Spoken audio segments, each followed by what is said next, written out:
normal in this sort of war situation, James, for a bombing like that to be investigated by an independent authority?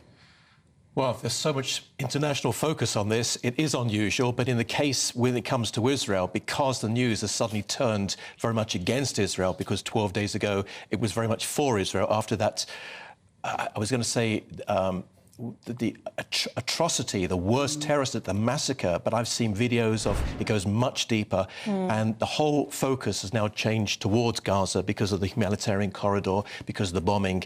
Let me just try and give you a brief rundown of what's happened in the last 12 hours, because it's so much, and it's so much unfolding, as you would expect in a wartime. Firstly, that's a really good comprehensive roundup that Charlie's just given us. There has been some infiltration from the north of Israel, which is from Lebanon itself. My phone was just alerting me to say that rockets were still being fired from Gaza. This is into the south of the country as well, so they still have a huge amount of ammunition and many, many, many more rockets, long range as well as medium range, to fire back into Israel. One of the issues, if we look yesterday as to what took place, I mean, Hamas were looking for some type of a public relations opportunity. And many of their spokespeople have been interviewed for the last few days, and they've claimed that absolutely no Israeli civilians were ever killed. They've claimed as well that they've got 200 hostages, they're being looked after. Israel says it's 199 to the best of their knowledge, but they were looking for some type of an opportunity.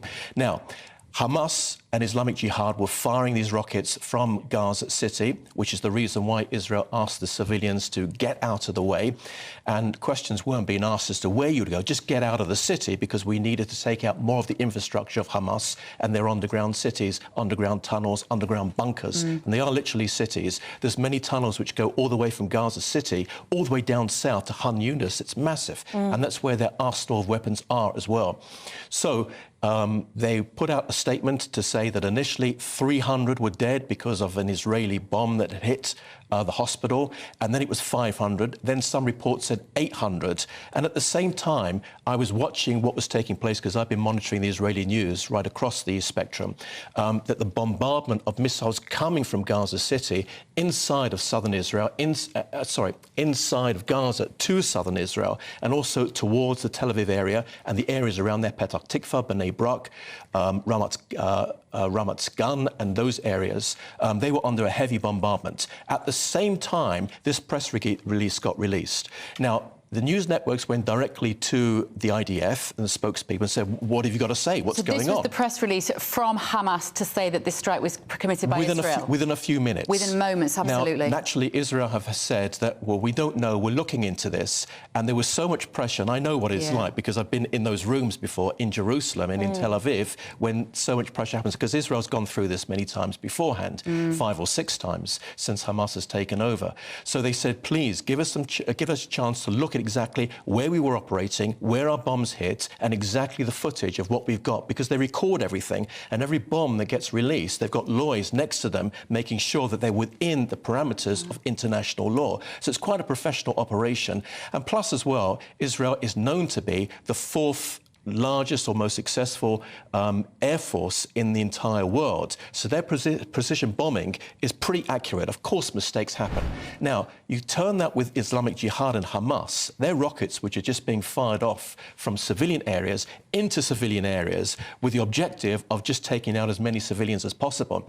And we know from the last war in 2021, when Islamic Jihad were firing rockets into Israel, one of them specifically dropped down into a kindergarten. I remember. Now, there were journalists around who heard about this. It was tweeted out by Palestinian humanitarian aid. That tweet was very quickly, within 15 minutes, and I got a copy of it on my phone, but within 50 minutes it disappeared.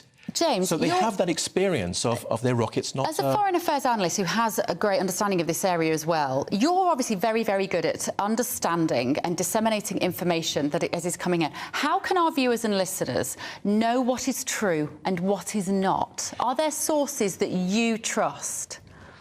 I can see a wry smile on your face. Well, that it's a difficult... It's an enormous question, of course. I think in many cases, to be fair, some people have picked their side already. Yeah. So before this incident happened last night, they already know who's the good guy and who's the bad guy. And nothing will convince either side. It seems to be, no, that's not the case, because hence you've got, I was going to say, the build-up of riots, I was going to say, but certainly large demonstrations now in Jordan, in Lebanon, in Turkey. We're going to see those across Europe. Yeah. They're supporters of the Palestinians. They loathe Israel. They hate Israel. And it's a great shame, because Israel is trying to do what it should be doing, and that is give out the evidence, and it worked on it for just over 2 hours. And it was another press release this morning, and it gave a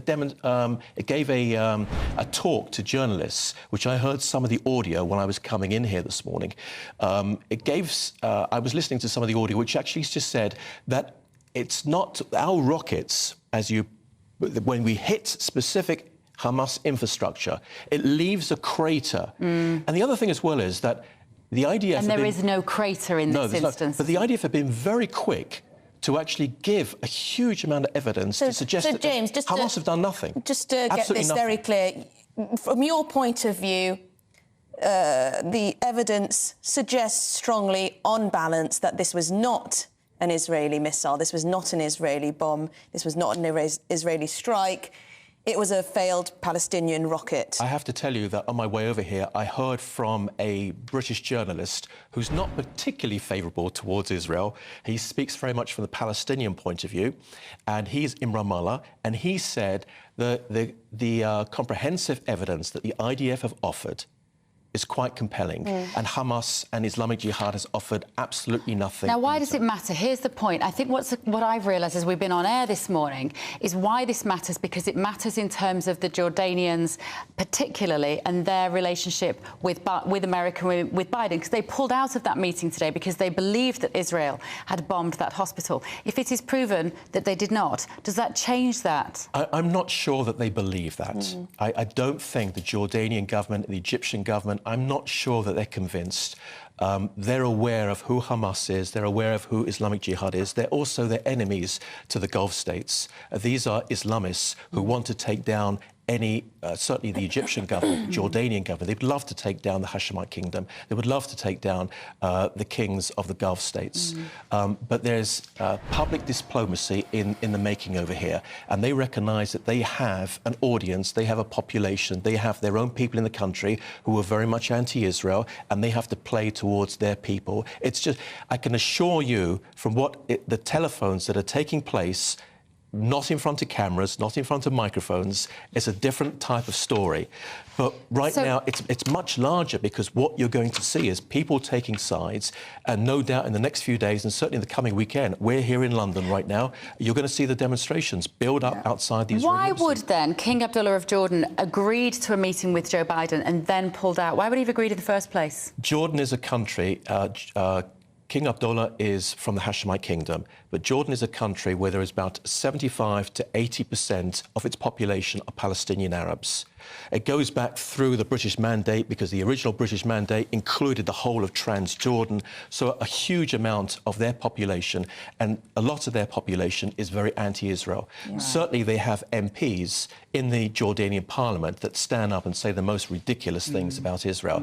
At the same time, King Abdullah is a good person, and the background, the history of the Hashemite kingdom has generally been very moderate. So we can go much deeper into that, but obviously time helps.